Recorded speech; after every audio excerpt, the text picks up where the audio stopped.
আসসালামু আলাইকুম।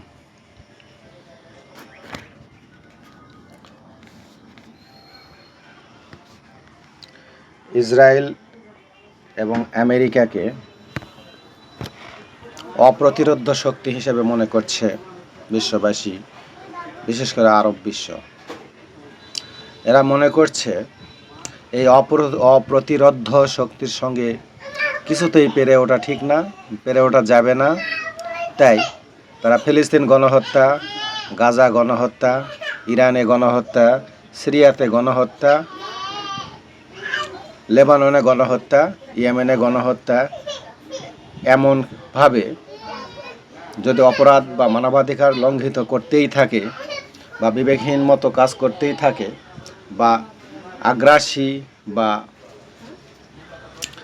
আধিপত্যবাদী কাজকর্ম চালিয়েই যায়, তবুও তাদের সঙ্গে লাগা যাবে না বা তাদেরকে কোনো কথা বলা যাবে না। কেন? যে তারা অপ্রতিরোধ্য শক্তি, তাদের সঙ্গে পারা যাবে না। আচ্ছা, ইসরায়েল এবং আমেরিকা অপ্রতিরোধ্য শক্তি কিভাবে হলো? কারণ আমেরিকা পৃথিবীর যে কোনো প্রান্তে আঘাত হানতে সক্ষম। কেন? কিভাবে? কারণ তাদের পৃথিবীর বিভিন্ন জায়গায় ঘাঁটি আছে। তো এই ঘাঁটিগুলি কিভাবে হলো? নিশ্চয়ই দেশের সীমার মধ্যেই যে ঘাঁটি করা হয়েছে। যেমন আরবের মধ্যেই তার 19টা ঘাঁটি আছে। কেন? এই ঘাঁটিগুলি রাখতে হবে কেন? থাকতে দিতে হবে কেন? এই ঘাঁটিগুলি থাকার কারণেই আমেরিকা আরবের যে কোনো দেশকে আক্রমণ করতেছে বা ধ্বংস করে দিচ্ছে। আমেরিকা আর ইসরায়েলের প্রধান শক্তি হচ্ছে বিমান শক্তি। তাদের যে বিমান এবং আকাশ প্রতিরক্ষা ব্যবস্থা, এইটার কারণেই তারা বিশ্বে আগ্রাসী বা মানবাধিকার লঙ্ঘিত করার মতো কাজ চালিয়ে যেতে পারছে। যদি তারা বিবেকবানের মতো, যদি তারা মানব কল্যাণে কাজ করত, তাহলে হয়তো কোনো প্রশ্ন উঠত না। কিন্তু ফিলিস্তিন গণহত্যা, লেবানন, সিরিয়া, ইয়েমেনে যা করছে এবং বর্তমানে ইরানের উপরে আগ্রাসন চালাচ্ছে এবং অন্যায়ভাবে একটা স্বাধীন সার্বভৌম দেশের ভিতরে গিয়ে আন্তর্জাতিক আইন, জেনেভা কনভেনশন আইন, জাতিসংঘের নিয়মকানুন সমস্ত কিছুকে উপেক্ষা করে ইসরায়েল যেভাবে হামলা করলো, এটা কোনোভাবেই মেনে নেওয়ার মতো নয়। এবং সেই ইসরায়েলকে রক্ষার জন্য আমেরিকা যে সমস্ত ইনস্ট্রুমেন্ট ব্যবহার করছে, তা মধ্যপ্রাচ্যের সেই 19টা ঘাঁটি থেকেই করছে।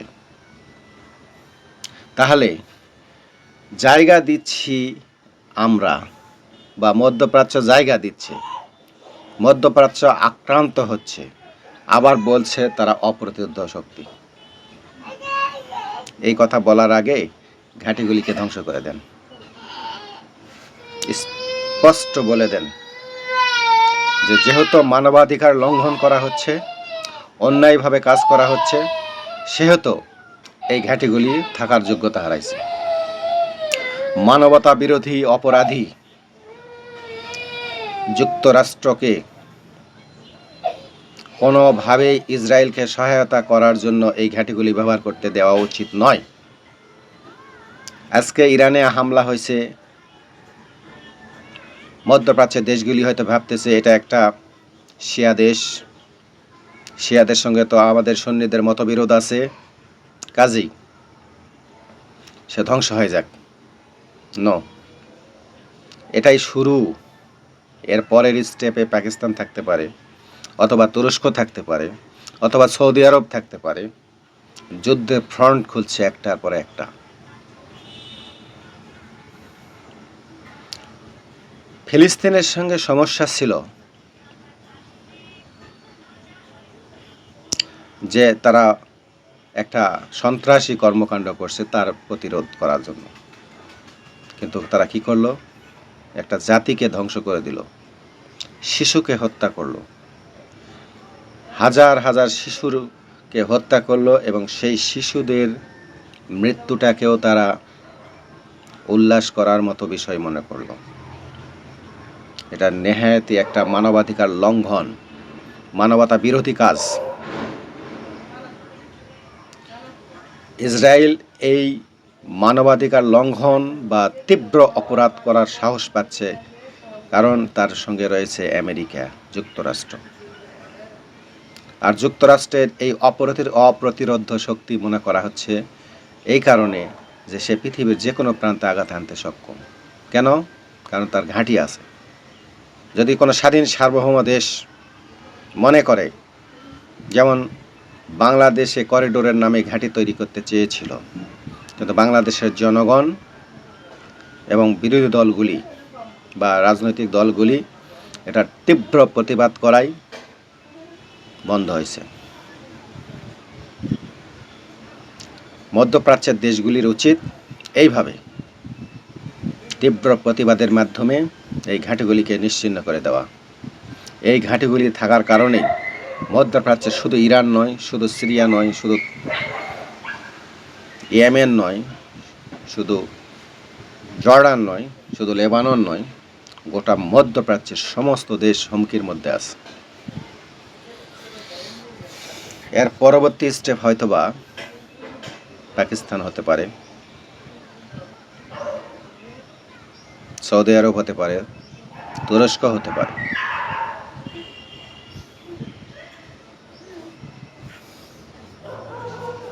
তুরস্কের ভূমিকম্প কেন হয়েছিল সেটা আজও প্রশ্নের ব্যাপার।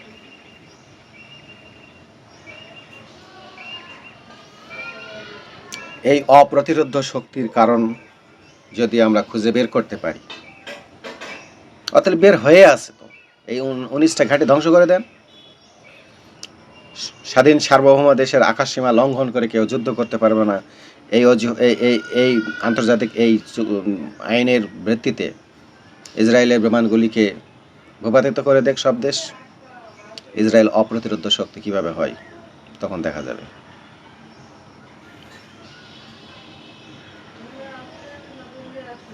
ইসরায়েলের সবচেয়ে বড় শক্তি হচ্ছে এই আকাশ শক্তি, বিমান বাহিনী।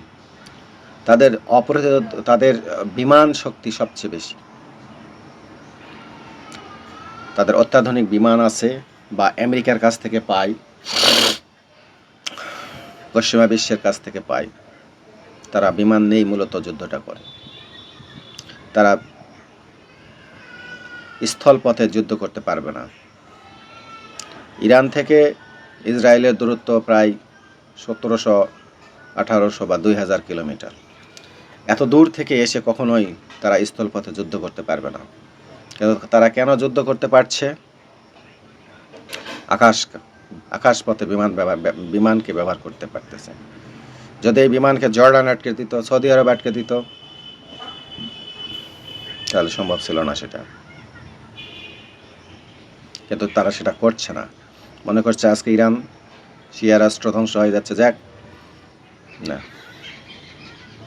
ইরানের অনেক অপরাধ আছে, এটা সত্য, অনেক অপরাধ আছে। কারণ সিরিয়াতে তারা লক্ষ লক্ষ মানুষ মারার ব্যাপারে, মুসলমান মারার ব্যাপারে তাদের ভূমিকা আছে। স্বাধীন সার্বভৌম দেশ লেবাননে তারা হিজবুল্লাহ বাহিনী গঠন করে সরকারকে বিপদে ফেলে দিছে।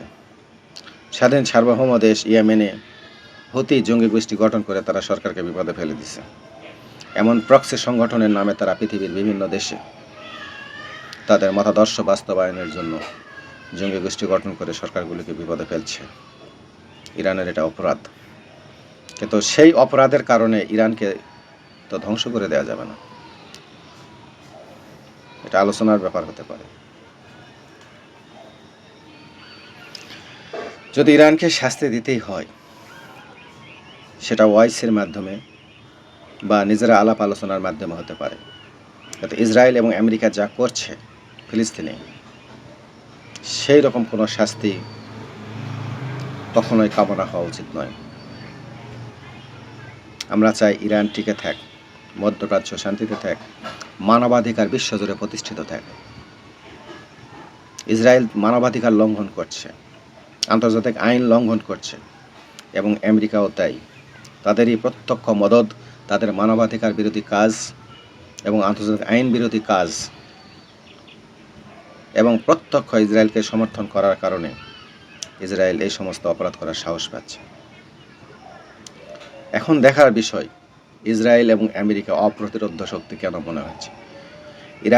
ইসরায়েলের যে আকাশ প্রতিরক্ষা ব্যবস্থা বা আয়রন ডোম, কিচ্ছু না, প্রায় 90% মিথ্যা কথা। তবে তাদের বিমান আছে, এটা ঠিক, তাদের অনেক বিমান আছে। 1967 সালে যখন আরব ইসরায়েল যুদ্ধ হয়, তখন মিশরের যে বিমানগুলো যুদ্ধের জন্য তৈরি ছিল, তার প্রায় 80% বিমান ইসরায়েল বিমানবন্দরেই ধ্বংস করে দিয়েছিল। কারণ ইসরায়েল আমেরিকার হাতে ছিল অত্যাধুনিক বিমান।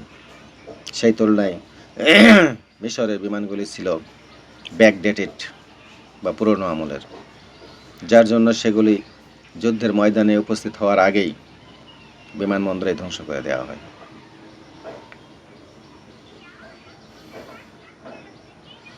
সৌদি আরব, সিরিয়া, জর্ডান, তাদের বিমানগুলো আকাশে উঠতেই পারেনি।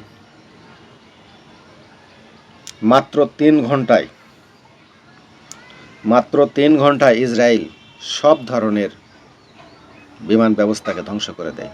সৌদি আরবের, সিরিয়ার, জর্ডানের, মিশরের পুরো মধ্যপ্রাচ্যের আকাশ ইসরায়েল আমেরিকার নিয়ন্ত্রণে চলে যায়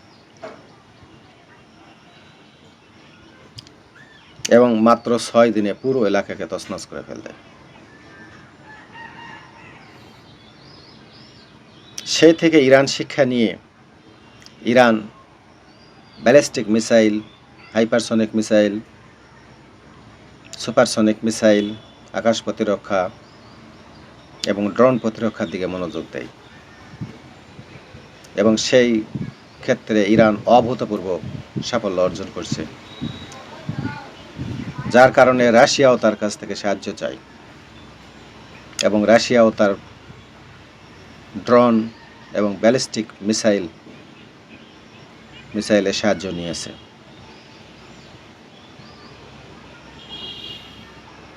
এবং এই যে অস্ত্রগুলি যে ইরান বানায়, সেটা তার সম্পূর্ণ নিজস্ব প্রযুক্তি।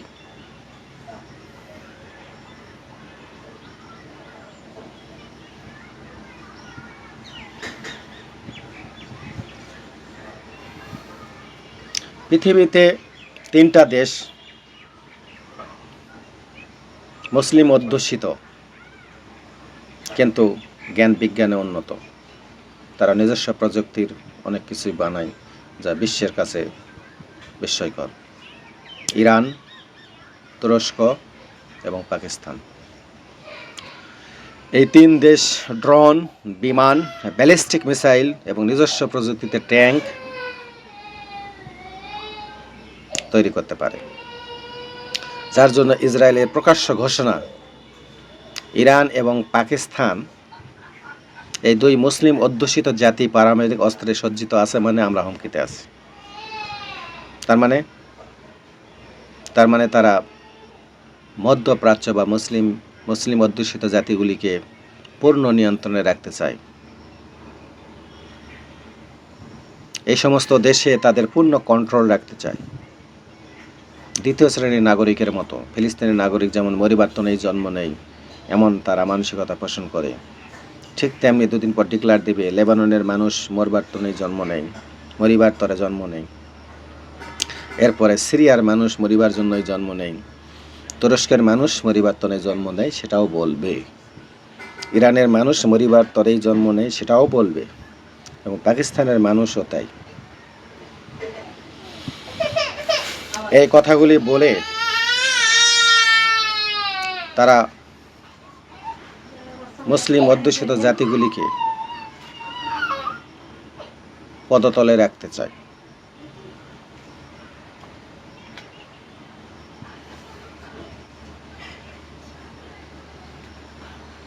তাদের আধিপত্যবাদী কর্মকাণ্ড গোটা মধ্যপ্রাচ্য জুড়েই চলবে। গ্রেটার ইসরায়েল প্রতিষ্ঠা এবং শুধুমাত্র জায়নবাদী সব নিম্ন শ্রেণীর মানুষ, এই মনোভাব তাদের মধ্যে রয়েছে। এই মনোভাব পোষণ করে, এই মনোভাবকে বাস্তবায়নের জন্যই তারা মাঠে কাজ করছে। একটা অপরাধকে প্রতিষ্ঠিত করার জন্য মানুষ জীবন দিয়ে সংগ্রাম করে, এটা আদর্শ হতে পারে? ইসরায়েলের আদর্শ কি? ইসরায়েলের আদর্শ একটা থার্ড টেম্পল বানানো। ইসরায়েল আদর্শ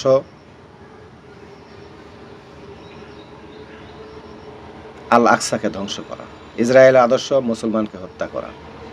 ইসরায়েলের আদর্শ আরব বিশ্বকে ধ্বংস করা এবং সেখানে একটা গ্রেটার ইসরায়েল প্রতিষ্ঠা করা। পরিষ্কার আদর্শ। এটাকে তারা ধর্ম, এটাকে তারা ধ্যান, জ্ঞান এবং আদর্শ এবং নীতি নৈতিকতা সব কিছু মনে করে, যার জন্য তারা জীবন দিয়ে, এমনকি তারা আত্মঘাতীও হয়। এটাকে তারা আদর্শ মনে করে, এটাকে প্রতিষ্ঠা করা তারা পুণ্যের কাজ মনে করে।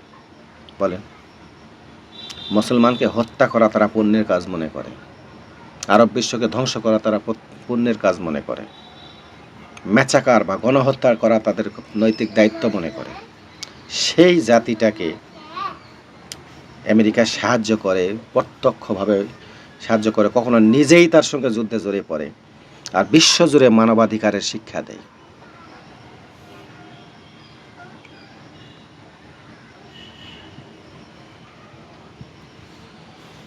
তাদের আকাশ ব্যবস্থাপনা শক্তিশালী, বিমান ব্যবস্থাপনা শক্তিশালী, কিন্তু উড়বে কোথায়? উড়বে তো জর্ডানের উপর দিয়ে, উড়বে তো ইরাকের উপর দিয়ে, উড়বে তো সৌদি আরবের উপর দিয়ে। মধ্যপ্রাচ্যের এই গোলামগুলি যদি এখনই সতর্ক না হয়, তাহলে এদেরকে ভবিষ্যতে অনেক মূল্য দিতে হবে। এত মূল্য দিতে হবে যা জীবন দিয়েও শুধরানো যাবে না।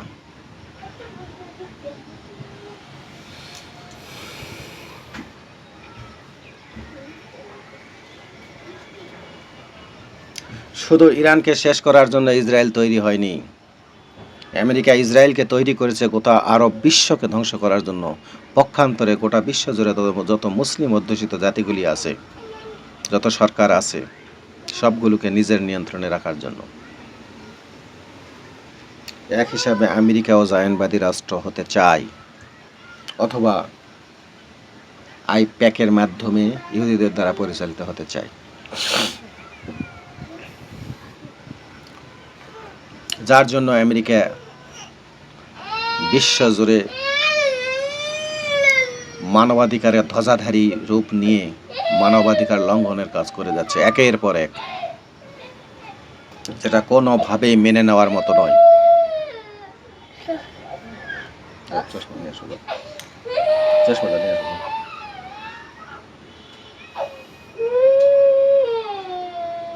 যদি ইসরায়েল ইরানের সাফল্য লাভ করে, ইরানের সফল হয়, এরপর সিরিয়া, লেবানন, জর্ডান, তুরস্ক, পাকিস্তান একের পর এক গিলে খেতে থাকবে, কেউ ঠেকাতে পারবে না।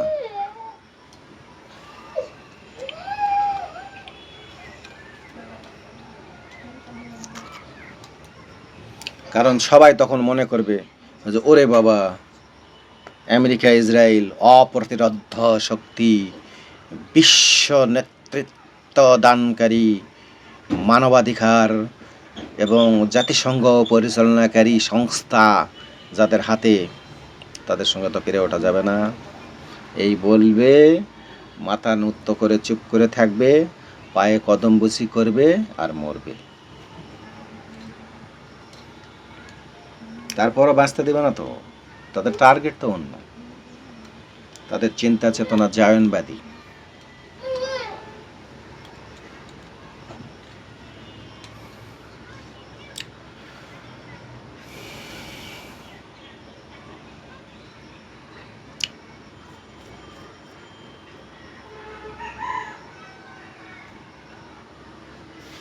আমেরিকার নেতারা স্পষ্ট ভাষায় বলে, আমরাও জায়নবাদী, ইসরায়েলের পাশে আছি। জায়নবাদী মানে ইহুদি নয়। জায়নবাদী অর্থ হচ্ছে ইহুদিবাদিত্বকে যারা সমর্থন করে। সেটা হতে পারে জর্ডান বাদশাহ আবদুল্লাহ, হতে পারে জর্ডানের হাসান হতে পারে সৌদি আরবের ক্রাউন প্রিন্স মোহাম্মদ বিন সালমান, যে কেউ। অর্থাৎ জায়নবাদী বা ইহুদিবাদী রাষ্ট্রকে সমর্থনকারী সকলেই জায়নবাদী। ধর্ম বিষয় না, মেনে নেওয়াটাই বড় কথা।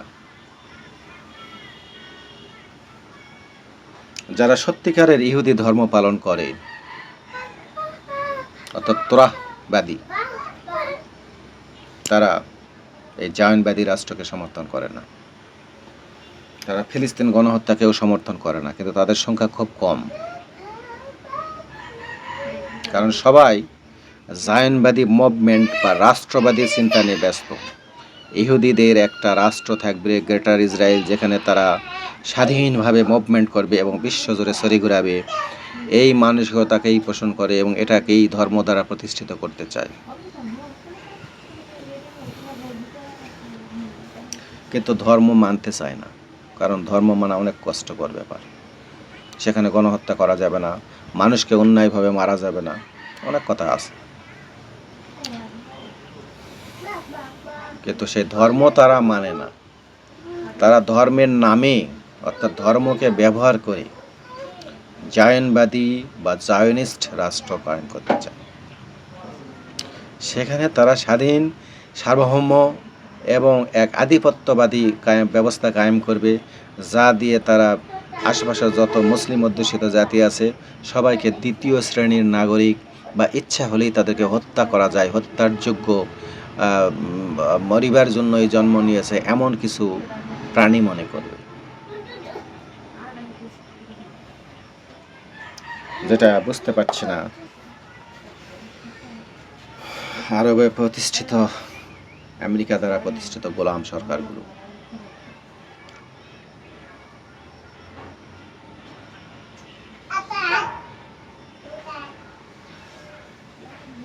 ইসরায়েলের নেতানিয়াহু স্পষ্টই এক বক্তৃতায় ঘোষণা দিয়েছে যে পাকিস্তান এবং ইরান আমাদের জন্য হুমকি। পাকিস্তানের নাম আসলো কেন? পাকিস্তান কি ইসরায়েলে হামলা করতে গেছে? যায়নি। এমনকি ফিলিস্তিনে যে গণহত্যা চলল সেটার ব্যাপারেও পাকিস্তান কোনো ভূমিকা নেয়নি। তারপরেও পাকিস্তানকে তারা টার্গেট করছে কেন?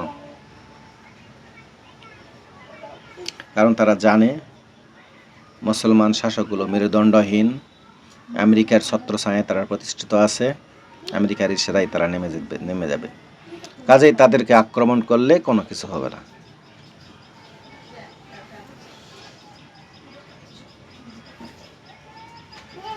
পাকিস্তানের এয়ারফোর্সও খুব শক্তিশালী। কিছু কিছু বিমান তারা চীনের সাথে যৌথভাবে তৈরি করে। কিছু বিমান তারা চীন থেকে নেয় খুব অল্প দাম। সেগুলো তারা নিজের প্রয়োজনে এবং প্রয়োজনের বহিঃশত্রু আক্রমণ থেকে রক্ষার জন্য বহিঃশত্রু দেশে গিয়েও আক্রমণ করতে পারে, যেটা আমেরিকার অস্ত্র কিনলে পারে না। আমেরিকা সেই অনুমতি দেয় না। আমেরিকার গোলামি না করলে সেই অনুমতি পাওয়া যায় না। ইসরায়েল যেমন আমেরিকার বিমান নিয়ে ইরানে হামলা করছে, আগ্রাসন চালাচ্ছে, এমন কোনো আগ্রাসন পৃথিবীর দ্বিতীয় কোনো দেশকে তারা চালাতে দেবে না, যদি তারা আমেরিকার এলাইভুক্ত, জোটভুক্ত, অর্থাৎ গোলামভুক্ত না হয়। কেউ যদি আমেরিকার F-16 বিমান, বিমান, তারপরে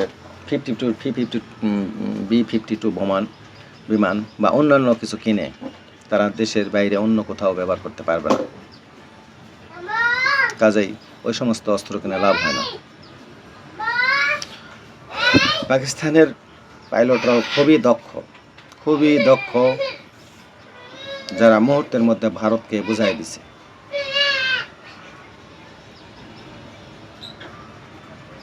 কিন্তু পাকিস্তানের সমস্যা আছে অনেক। সেটা হচ্ছে পাকিস্তানের অর্থনীতি ভঙ্গুর, বৈশ্বিক চাপে জর্জরিত অবস্থায় আছে। তাই ইসরায়েলের বিরুদ্ধে সরাসরি যুদ্ধে লিপ্ত হতে পারবে না। কারণ দূরবর্তী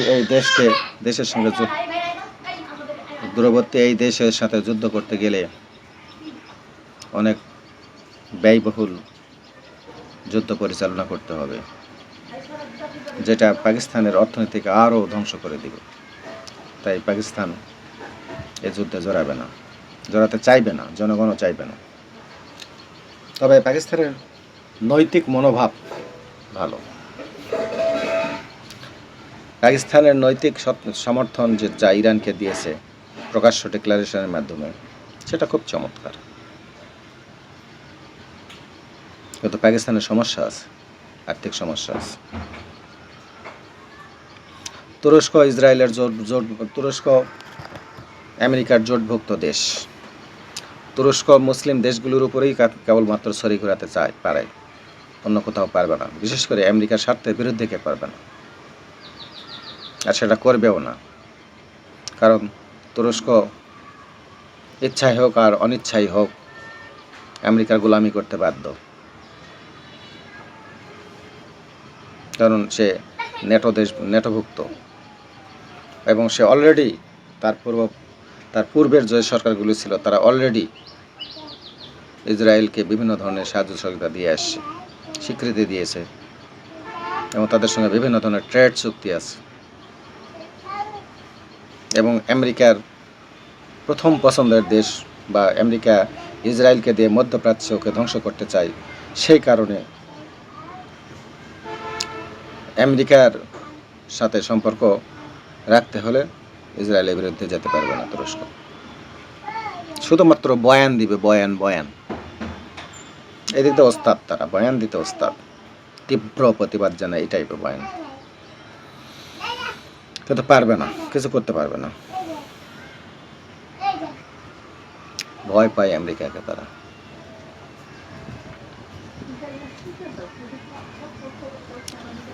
কাজেই ইরানের পতন হওয়া মানে গোটা মধ্যপ্রাচ্য ধ্বংসের মুখে পড়া।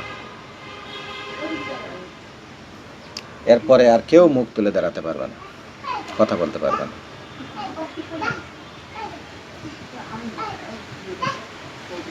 কাজেই এখনই সময় মধ্যপ্রাচ্যে আমেরিকার যতগুলি ঘাঁটি আছে সবগুলিকে within 24 ঘন্টার মধ্যে ধ্বংস করে ফেলা অথবা তাদেরকে বের করে দেওয়া, এবং সকলের আক্রমণাত্মক মনোভাব পোষণ করা, সমস্ত অস্ত্রপাতিকে তৈরি রাখা প্রয়োজনে যুদ্ধের জন্য, এবং আকাশসীমা বন্ধ করে দেওয়া। ইসরায়েলের বিমান যেন কোনোভাবেই আরব রাষ্ট্রগুলির আকাশসীমাকে ব্যবহার করে আরবের কোনো অংশে যেন হামলা করতে না পারে, সেই ব্যবস্থাকে প্রতিষ্ঠিত করা। তুরস্ক, মিশর, সৌদি আরব, জর্ডান, ইয়েমেন, সিরিয়া, লেবানন সকলেই যদি এই কাজটাকে সফলভাবে প্রতিষ্ঠিত করতে পারে, অপ্রতিরোধ তো দূরের কথা, নিজের দেশে একঘরা হয়ে বসে থাকবে ইসরায়েল। আমেরিকার বাপের ক্ষমতা নাই 10,000 কিলোমিটার দূর থেকে এসে যুদ্ধ করা। পৃথিবীতে এমন কোনো বিমান নেই যে একটানা 10 ঘন্টা পর্যন্ত আকাশে উঠতে পারে। তার ফুয়েলের প্রয়োজন হবে না, তার ফুয়েল ঘাটতি হবে, কোনো না কোনো দেশে অবতরণ করতে হবে এবং সেখান থেকে ফুয়েল তুলতে হবে। কোনো যুদ্ধ বিমানকে কোনো দেশ ফুয়েল দিতে পারে না আন্তর্জাতিক আইনে। আমেরিকার এই অপ্রতিরোধ্য শক্তি একমাত্র আরব বিশ্ব যে ঘাঁটিগুলি আছে সেই ঘাঁটিগুলি থেকে সেই ইচ্ছামতো হামলা করতে পারা। যদি এই ঘাঁটিগুলিকে কালকেই বন্ধ করে দেওয়া হয়, ইসরায়েল 2 হাত উপরে তুলে পায়ে কদম বসি করে আত্মসমর্পণ করবে। যদি বুদ্ধি থাকে, যদি বিবেক থাকে, নিজের স্বাধীন সার্বভৌম অবস্থা এবং নিজের মেরুদণ্ড খুঁজে পাওয়ার চিন্তা থাকে, তাহলে এই কাজটা করেন। এই মানবাধিকার লঙ্ঘনের সীমা অতিক্রম করে যাচ্ছে। মানবতা বিরোধী, অমানবিক এবং গণহত্যাকারী আমেরিকা যুক্তরাষ্ট্র এবং ইসরায়েলকে আর এক ধাপ আগে বাড়তে দেওয়া যাবে না। এটাই তাদের মার্জিন লাইন শেষ অতিক্রম করার সময় পার হয়ে গেছে।